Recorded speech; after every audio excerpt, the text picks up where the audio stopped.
Today, on how it's made. Swords. Making them is half the battle. Pontoons. We'll see what keeps this business afloat. Grandfather clocks. At this factory, time is money. And fuses. We'll have a blow-by-blow description of the manufacturing process. For thousands of years, wars were won and lost by the sword. Swords help shape history. And although those days are gone, swords are not. Today, modern artisans craft historical replicas, and they go to the hilt to get the details just right.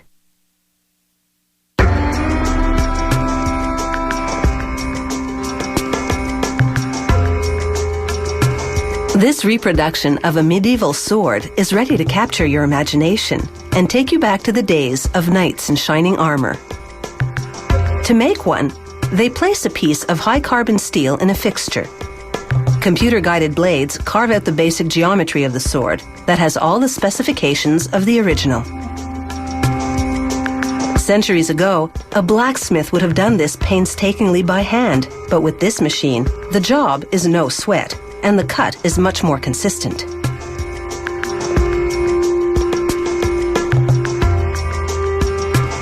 After about an hour of carving, they have a nicely tapered sword blank.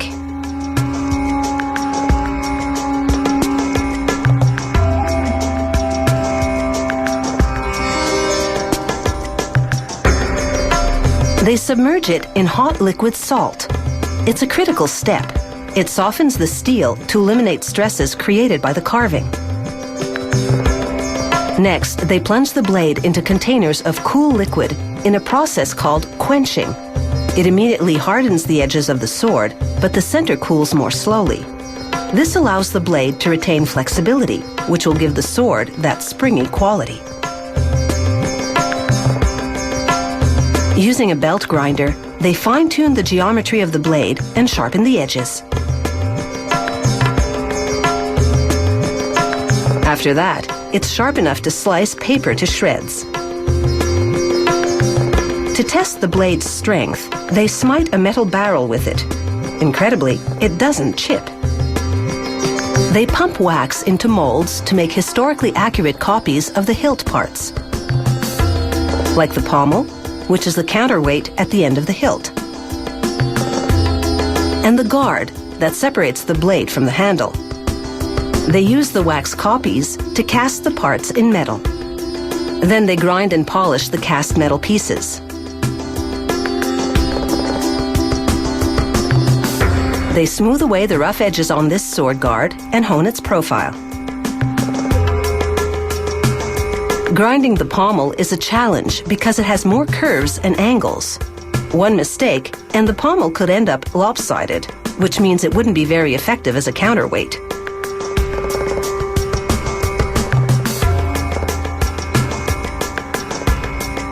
With the blade in a padded vise, they slide the guard onto the tang and cushion it with a piece of plastic and a metal pipe. Then they pound it into position with a sledgehammer.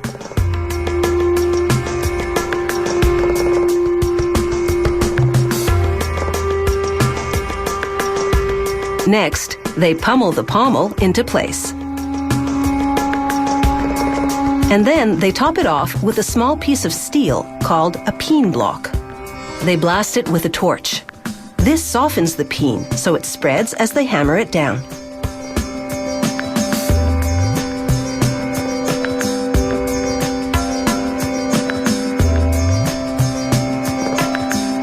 They apply epoxy to the wood grips and spread more epoxy on the handle of the sword. Then clamp the grips onto either side of it.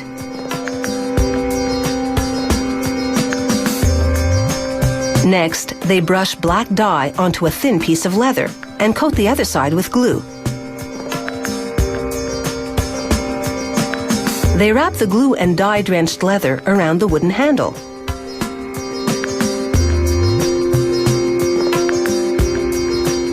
They bind it with cord to compress the leather wrap while it dries.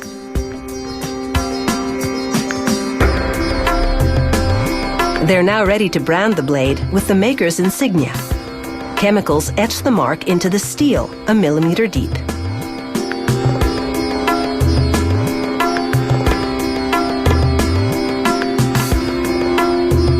And now you have a replica that's true to the medieval original. And it will take you back in time at sword point.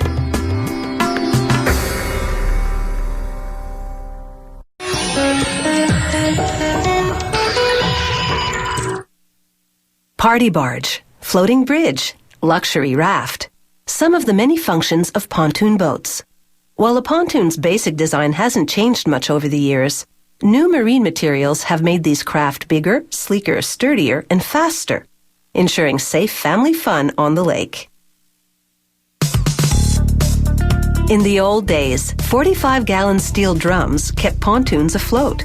That rudimentary technology has certainly evolved. Modern boats have custom-built floating chambers made of a special aluminum alloy. Floating chambers start off as sheets of aluminum. This rolling machine forms them into tubes. To curl the metal, the roller in the center applies pressure equivalent to the weight of 26 elephants. A worker slides each cylinder onto a track to stabilize it for welding. A pacing machine regulates the speed of the welding torch so that it connects the tube's edges evenly, producing a solid, watertight seal. This rolling machine, meanwhile, shapes aluminum sheets into tapered cylinders called nose cones. The operator manipulates hydraulic pressure and rollers to mold the aluminum into the right shape. They use a special aluminum alloy to make the chambers shockproof. Next step, turning the nose cone into a leak-proof chamber. First, the welder clamps the nose cone together to position it for welding. Then he begins to fuse the metal seams. The unique shape of this piece requires manual welding. This type of welding, called TIG welding, generates temperatures that can reach 5,000 degrees Celsius. The nose cones will sit at the bow of the boat, in front of the other floating chambers. The waffled component at the end of each chamber is called a baffle. It gives extra protection against leaks. This hydraulic press squeezes the sections together for an extra snug fit. Chambers are welded together to form floats. The number of chambers per float varies depending on the pontoon's length. These risers will hold the pontoon's floor in place. Each chamber floats on its own, so even with several punctures, the boat would stay afloat.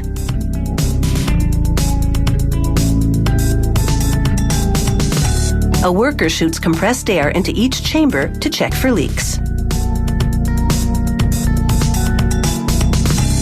He coats the welds with a soapy solution, which will bubble up in the case of an air leak.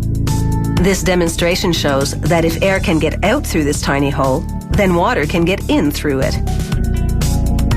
Workers install aluminum cross members that will easily support all the weight that will be added on top. A worker uses a pneumatic torque wrench to bolt the cross members into the risers with rust-proof nuts. They construct the boat's floor from sheets of pressure-treated plywood. They drive these pop rivets through the wood, anchoring it securely to the cross members.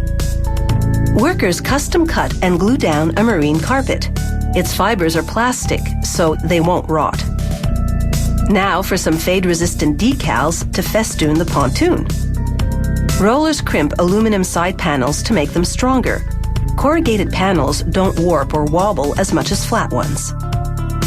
Using a pop rivet gun, a worker fastens the panels onto the railing. This shaping machine curves the railing in all the right places. It bends the soft, malleable metal with progressive pressure. Workers bring the assembled pieces to the platform. A mix of different screws and bolts secures everything onto the boat's floor, including the furniture. The pontoon's captain will control everything at the helm with this console. The The switches for the horn, lights, music, and breakers sit at the top of the console for easy access. Extra touches bring some of the comforts of home to this craft. Wires and control cables connect the captain's console to this 50 horsepower motor. It's by no means a high-speed engine, but it gives the pontoon all the power it needs for a leisurely spin on the lake.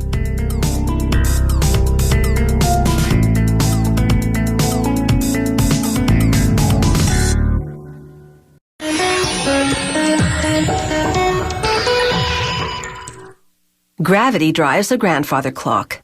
When you wind up the clock, the cables wrap around a drum inside the mechanism, drawing the weights all the way up. Gravity then pulls the weights down gradually, unwinding the cables. That rotates the drum, which turns gear wheels, which move the hands of the clock. The proper term for this type of timepiece is long case clock. The nickname grandfather clock came from a popular song in the 1800s. This long-established company makes its clock cases out of quality hardwoods and veneers, such as maple and oak.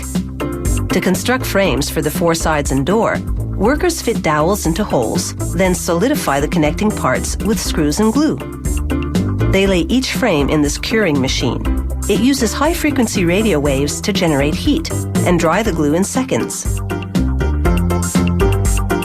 Workers connect the four frames with screws and glue.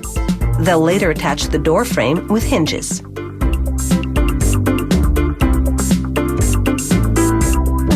The next step is to assemble a base, again with dowels, glue, and screws. Once the glue is dry, the assembled frames go into the base.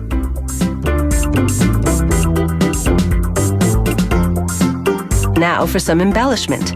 Computer-guided routers carve elegant wood moldings that'll give this particular model a traditional flavor. Today's grandfather clocks come in styles to suit any decor, from ornate antique to modern urban chic. Workers carefully sand every single piece of wood making up the clock case. The surface must be flawlessly smooth for it to absorb color evenly. The moldings adhere with a combination of glue and nails.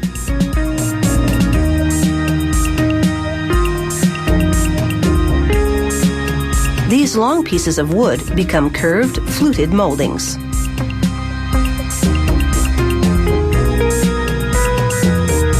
They adorn the side of the door frame.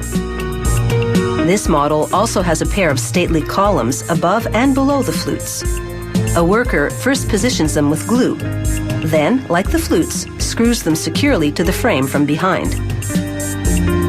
The next step is to stain the wood, hand rubbing it in to bring out the grain. A coat of lacquer protects the wood and gives it a degree of sheen, from matte to glossy depending on the model. After installing the glass and door, it's time to install the clock's components, starting with long metal bars called chime rods, 8 to 12 of them, depending on the model. Each chime rod produces a certain note when struck. Next comes what's called the movement. This contains the weight-driven components that keep time and trigger the chime hammers to hit the chime rods on the hour, half hour, or quarter hour. This company uses only top-quality, all-brass movements imported from Germany. The chime hammers are also made of brass, but they have plastic tips. This muffles the sound of metal striking metal, so you hear only the note each rod produces. These brass pulleys hang from cables connected to the movement. The pulleys will support the clock's 3 weights.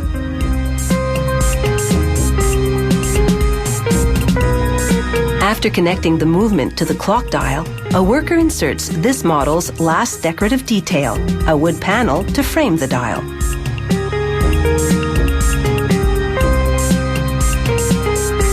Then she installs the clock's second hand on a shaft in the center of a miniature dial. On the center shaft of the main dial, the hour and minute hands. Depending on the model, the aluminum hands are painted either black or gold. A decorative nut secures them.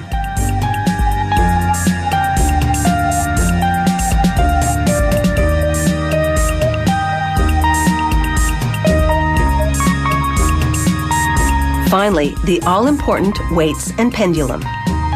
The weights are brass canisters filled with lead. Each one weighs almost 4 kilograms.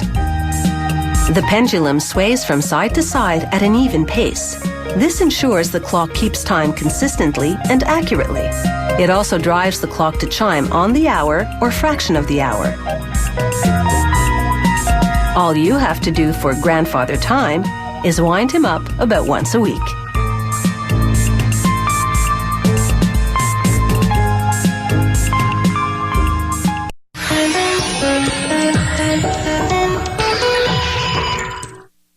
Fuses have been around since the 19th century, and they're still part of the grid. Fuses are designed to blow whenever there's a strong power surge. This stops the flow of electricity and prevents a wiring fire. So by handling power overloads, fuses also take a big load off your mind.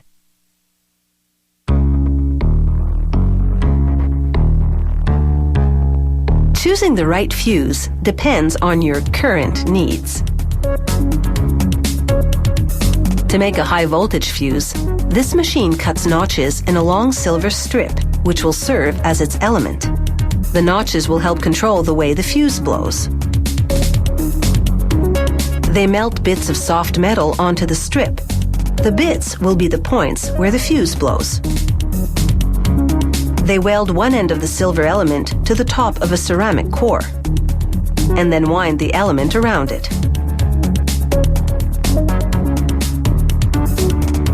This kind of high-voltage fuse will be used in electrical substations. They slide the element core into the fuse casing and bend back metal tabs. Then, using a soldering technique called brazing, they seal everything together.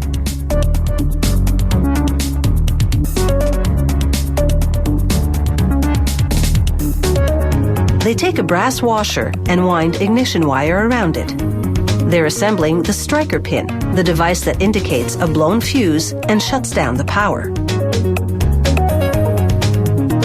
They press fit the striker pin to the washer and, with the wire protruding, place it in a holding device.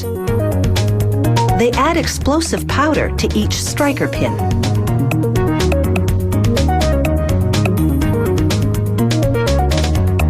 Then they plug the bottom of the pin with a rubber stopper.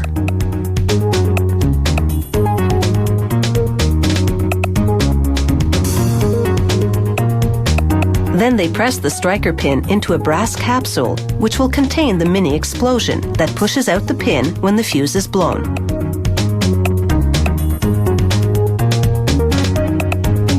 This test run shows how it all happens.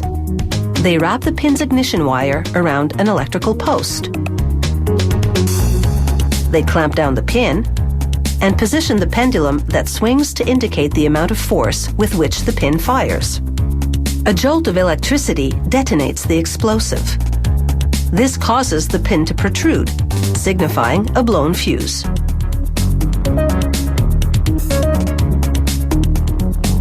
Now they slide a metal eyelet onto the striker pin's ignition wire, and then attach a wire coil to it to complete the ignition system for the striker pin.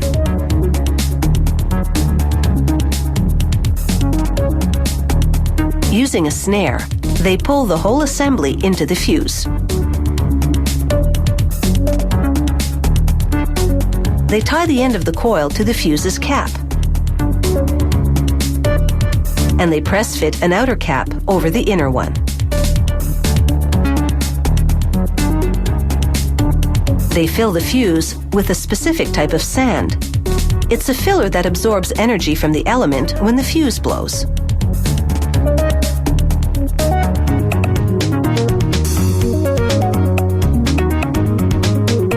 Automated rods tap the fuses to compact the sand inside. Next, they lubricate an outer cap for the other end of the fuse, and they press it onto the fuse.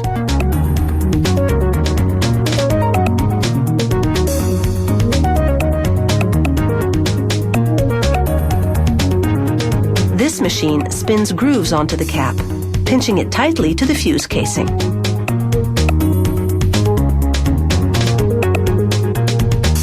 They run a current through each one of these fuses, checking the voltage throughout to confirm that it's in good working order.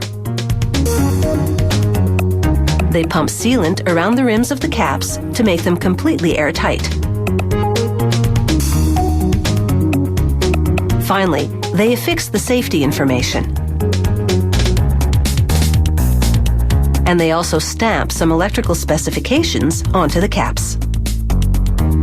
Now, these fuses are ready to go with the electrical flow, and if there's trouble, they'll blow.